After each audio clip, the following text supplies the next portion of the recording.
crisp, clear morning at the Helsinki airport. A private jet slowly rolls to a stop on the runway. Inside sits Marc Rich, billionaire, fugitive. He's about to set foot onto European soil, but he hesitates. Something isn't right. To most, he's just another man returning home. But on his tail, federal agents are closing in, ready to take him down. He senses they're there, patiently waiting for him to slip up and step off the plane. Instead, he orders the pilot to turn the plane around. They're not stopping here. He needs to return to where he's safe, back to his secluded Swiss villa. That close call was no accident. For nearly 2 decades, Rich had been playing a deadly chess game with the FBI. They tracked his flight plans and watched as he crisscrossed continents, sending them around the world in pursuit, hoping he'd make a mistake. Just one problem.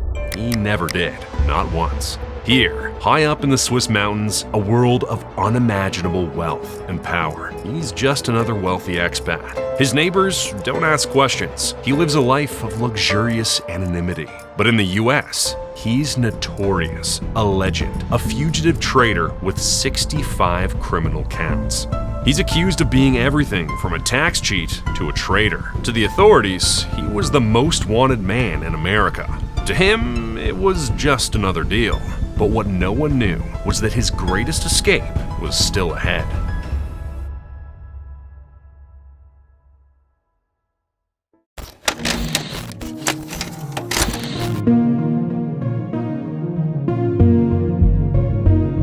It's 1941, in the dark hold of a freight ship. A child trembles, scared and carrying the scars of war. He's just 6 years old. The air smells of diesel, the walls stacked with oil drums, cramped, dangerous. But this hidden corner is keeping him alive. That child is Marc, the Rich family's last hope. Almost a year earlier, they had escaped Antwerp just days after the city fell to the Nazis. And now, after a year of evading capture, they're bound for America. Escaping the city on foot or by train was fraught with risk. Most families had no way out. The trains were overloaded. Roads swarmed with soldiers. Even under the cover of darkness meant almost certain death. But Marc's father had one advantage: a car, bought only days earlier. It gave them a fighting chance, a way to bolt out of the city while others were trapped.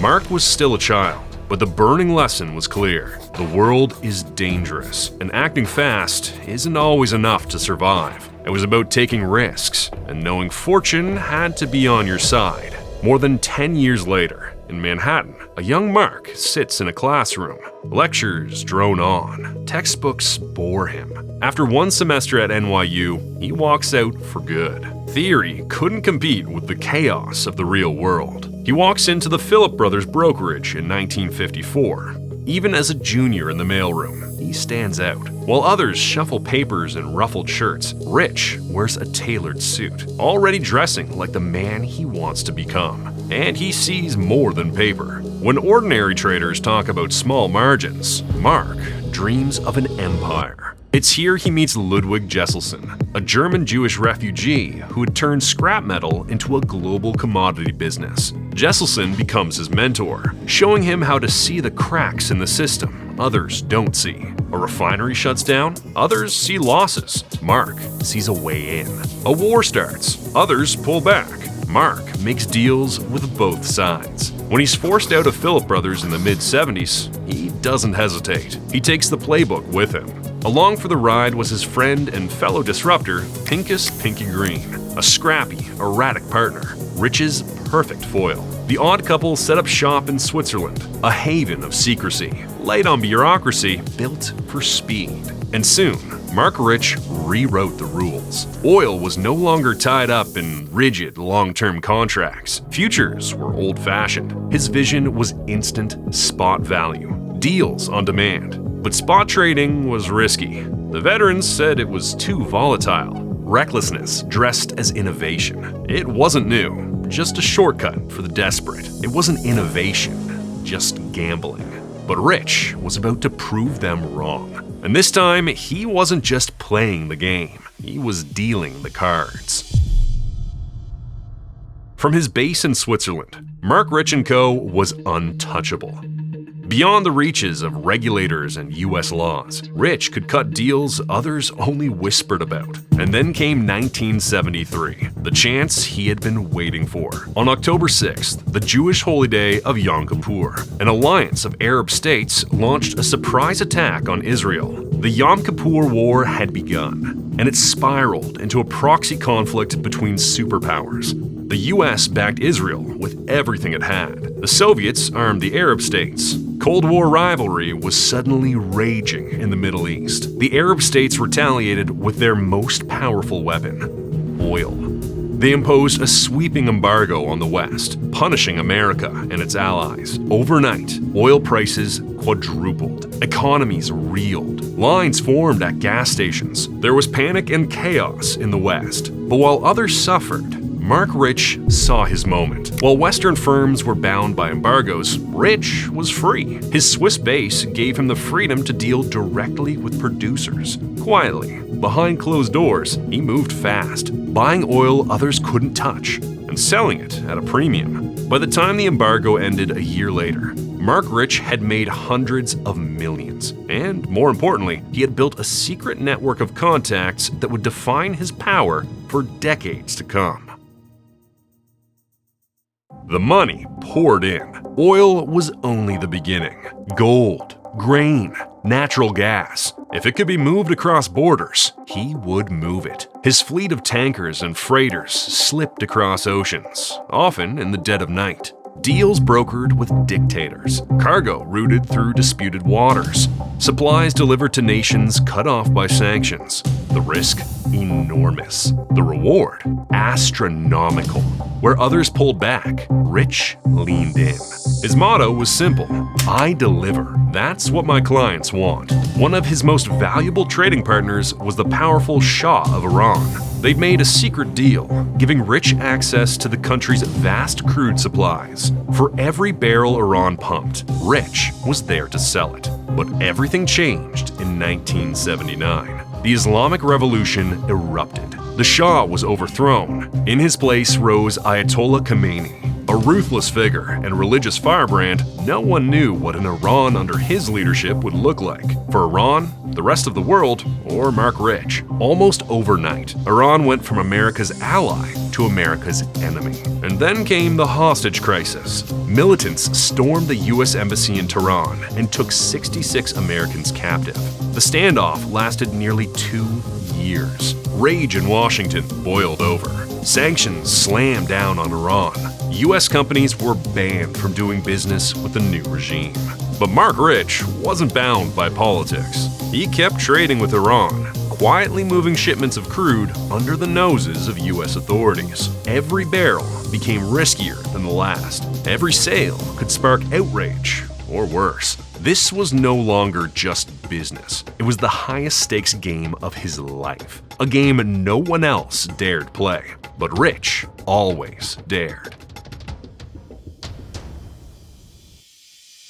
4 years after the Iranian Revolution, federal prosecutors in New York were closing in on the biggest case of its kind in US history. Rich was wanted for 65 counts, and each one could mean years of his life spent behind bars, racketeering, wire fraud. His companies had evaded hundreds of millions in taxes. Rich, more than $48 million personally, the largest sum on record. And the most explosive of all, he'd traded oil with Iran, an enemy of the United States. These weren't just crimes that carried punishments, some were life sentences. For years, Marc Rich had lived on the edge of the law. His company bought and sold crude oil through layers of fake fronts, slipping past sanctions and embargoes as if they didn't exist. From the safety of Switzerland, he seemed untouchable, but to US authorities, he wasn't bending the law. He was outright breaking it. The investigation took years. Agents followed the money, sifting through mountains of documents, tracking shell companies. Finally, they had it. An indictment with 65 criminal counts. If convicted, Marc Rich faced over 300 years in prison. The FBI was ready. This would be their moment. Armed with their evidence, they prepared to storm Rich's Manhattan offices. It would be one of the biggest busts in decades, if they pulled it off. Behind these walls lay the Marc Rich empire. Dozens of agents swarmed in. They kicked down doors, forced open vaults. They moved from room to room, scouring every square inch for even the smallest scrap of evidence. But at the heart of Rich's shadowy empire, there was nothing. There were no ledgers, no contracts, no trace of the crimes they had worked years to uncover. Marc Rich vanished, and with him, so did the evidence. Just days before, he had boarded his private jet. He'd seen the walls closing in, read the charges, calculated the risks, and then he acted. The money was already hidden overseas, the paper trail erased. By the time the FBI raided his office, Rich was back in Switzerland, safe from extradition, protected by the laws of his adopted home. In one bold move, Marc Rich transformed from a billionaire trader to America's most wanted white-collar fugitive, a man the U.S. Justice Department swore they would hunt down. But, as usual, Marc Rich was already 2 steps ahead.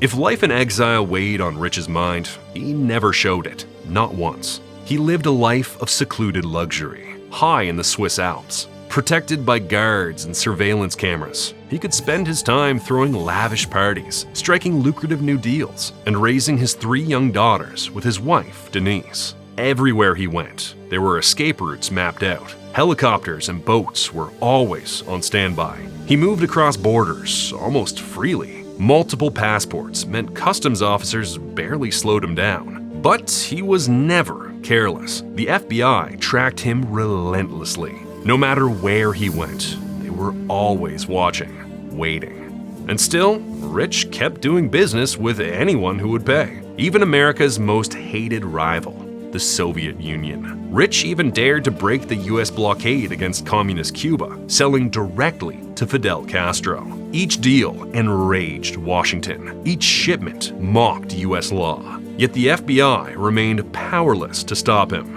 Rich continued to flaunt his business right under their nose. His audacity became his trademark. It became his calling card. He chased high stakes, where the risks were deadly and the rewards were vast. Oil was the lifeblood of the world, and he held the supply lines. Nations bent to his terms. Entire economies relied on his deals. It was this simple philosophy that had made him a titan of trade. The wealth was staggering, even beyond his own imagination. But while the world saw Rich as untouchable, the man behind the scenes was falling apart. His marriage to Denise was far beyond repair. She filed for divorce. Their daughter, Gabrielle, tragically passed away in 1996 from leukemia. Years of emotional turmoil had taken their toll. The man was broken, yet the shadow of justice never left him.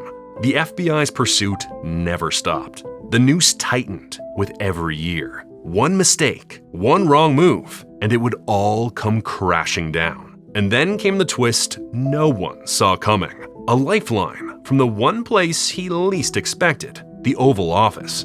January 20th, 2001. George W. Bush is about to take his place as the most powerful man in the Western world. But it isn't Bush who's about to make the headlines. It's his predecessor, Bill Clinton. On Clinton's final day as president, he performed one of his final official acts. In a stack of pardons left on the Resolute desk, among the many names, one would stun the entire Washington establishment, Marc Rich. With one signature, all 65 federal charges, tax evasion, fraud, and trading with Iran, all disappeared. Just like that, Rich was free. No trial, no prison, no more running. The backlash was immediate. Outrage thundered across both parties. Critics said justice had been sold to the highest bidder. Then came the revelations. Rich's ex-wife, Denise, had donated millions to Democratic campaigns. Suddenly, the pardon looked less like mercy and more like payback. This was not some quirk of fate. His name didn't slip through the cracks. It stood out, and for good reason. Rich hadn't spent 2 decades in exile just building an empire of wealth. He had built an empire of influence. And when he needed it most, that network paid off. Denise Rich moved in the highest Democratic circles, with access to Clinton's inner circle. And she wasn't alone. From Jerusalem came even louder voices. Israeli leaders lined up to praise Rich, crediting him with quiet donations that kept charities alive, hospitals running, and Israel supplied during its darkest hours. To them, he wasn't a fugitive, he was a friend. Even Clinton admitted later it was terrible politics. For many Americans, it became one of the most controversial acts of his presidency. But for Marc Rich, none of that mattered. After decades of cat and mouse, he had won with a stroke of a pen. The billionaire fugitive was now untouchable. Marc Rich never returned to America. He would live out the rest of his days in Switzerland, where he had spent so much of his life evading capture by the FBI and forging the empire he once dreamed of. It was there, in his mountain villa overlooking Lake Lucerne, that a stroke finally ended his life. Marc Rich died at the age of 78. Many saw it as justice finally served to one of the most notorious men in recent memory, one who had escaped the law for too long. Yet his story didn't end there. His body was flown to Israel, where he would be laid to rest alongside his beloved daughter, Gabrielle. But even in death, his empire still lived on. The company he built, Marc Rich & Co., became Glencore, today one of the largest commodity giants in the world, moving hundreds of billions in oil, metals, and grain across the globe each year. But Marc Rich left behind more than just his business. He left a life that continues to intrigue, a man whose legacy poses more questions than there are answers. Who was the real Marc Rich? Was he a visionary who changed the world of trade, or a traitor who betrayed the country that gave his family refuge? Did anything matter to him more than money? Marc Rich was a man who thrived in the shadows. He bent markets, nations, even justice itself. He was both admired and despised, untouchable, yet hunted. And in the end, his legacy remains what it always was, a paradox. Marc Rich, the man who changed the rules of global trade and proved that sometimes the line between criminal and mastermind is so thin it can vanish.